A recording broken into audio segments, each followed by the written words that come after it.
So I'm Erin. I work at Zendesk as a program manager for the user research team.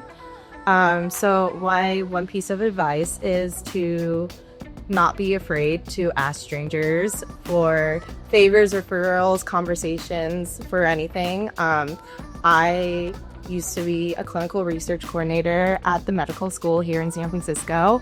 And I knew that was not a fit for me, and I knew I wanted to be in tech. So what I did was I reached out to probably like hundreds of people on LinkedIn, on email. I tapped into my network just to start the conversation of like, how did you get to where you are today? And like, what can I do to like get where you are? And I think leading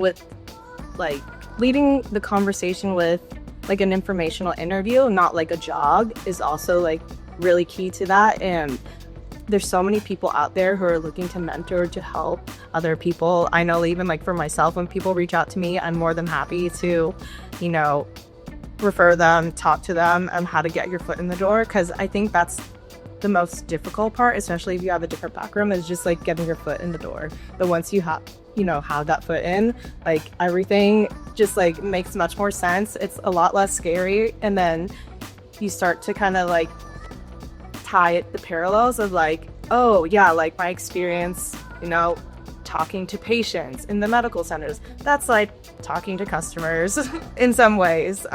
Here is that like I'm trying to recruit them for studies, and I'm trying to find answers like for my research team from our customers or patients. So yeah, my piece of advice is go on LinkedIn, go on your network, and talk to people. And I think that really helps like set you apart from others. I'm Tim, product design director at Zendesk. And my advice for folks who are trying to get into the industry is to have confidence in yourself, that there's a lot of experience that you bring to bear, not from directly like being a design student, but just by being a student of life, by being curious. And that the biggest skill that designers bring to teams building software is the way that they can bring perspectives together. And you can get that in all manner of previous experience, right? Just working to understand people's points of view, and then being the connector that brings those points of view into the room, and then help to shape them into a direction and a solution. I'm Sienna. I work at Zendesk as a designer on the design system team. And my piece of advice for new designers is that you have a story worth telling, and it only takes one person to say yes to open the door that you need to get to where you want to be. And every experience that you have had leading up to asking the question of how do I become a designer, every experience leading up to that is a valuable experience in your story that you have to tell. And once that one person says yes, you are in, and that's all you need. And you will get that yes, and there is a place for you, and someone will want to hear your story. And learning how to tell that story is what's going to get you the key that unlocks the one door that changes everything. My name is Shin. I'm a lead product designer at Zendesk in San Francisco. One piece of advice will be bold and walk out to the world. There are people out there are willing to help, and there are also almost unlimited amount of resources nowadays compared to decades ago, that like if you want to make any switches, any changes, if you want to try anything new, there are schools, there are online YouTube videos everywhere, there are books, and don't be afraid to just take a stab at it. Like you can always manage the risk and just go try it. And you don't know the things you don't know, and sometimes be a little bit aggressive and jump out of it, because then we can bring in new colors into your life. Thank you.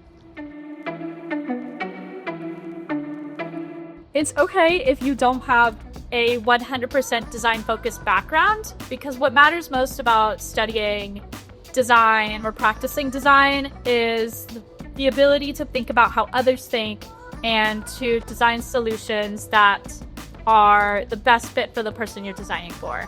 And any experience that allows you the chance to see how another person sees the world can influence your design process.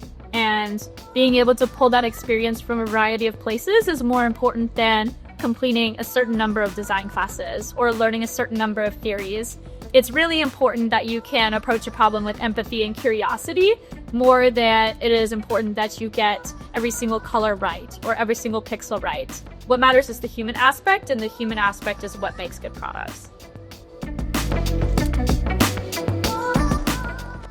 The thing that I'm really grateful for about the design program at my school and how it got me to where I am now is that it allowed me to get exposed to all these established design ideas that are really fundamental to designing things well and designing things that are aesthetically pleasing, and being able to incorporate the community aspect, especially in a place like San Francisco where people want to collaborate and people have this drive and this desire to create solutions that enhance people's lives. Like that, being around people like that is more influential into a design process than anything else. Like just being around that environment and being with those people who are very solution driven, and then being able to use your design expertise and point to the theories that helped get you to where you are in your design now are really helpful for positioning you as someone who understands the field and understands design, but can also bring value to people who don't necessarily understand that in the same way. And being in San Francisco where everyone has that same drive and desire, it makes it so much easier to build a community and to enjoy the space that you're in and to meet new people and unlock new possibilities and connections. And everyone, like you said, is really open to that, and everyone likes to open the door for people here, which is really nice.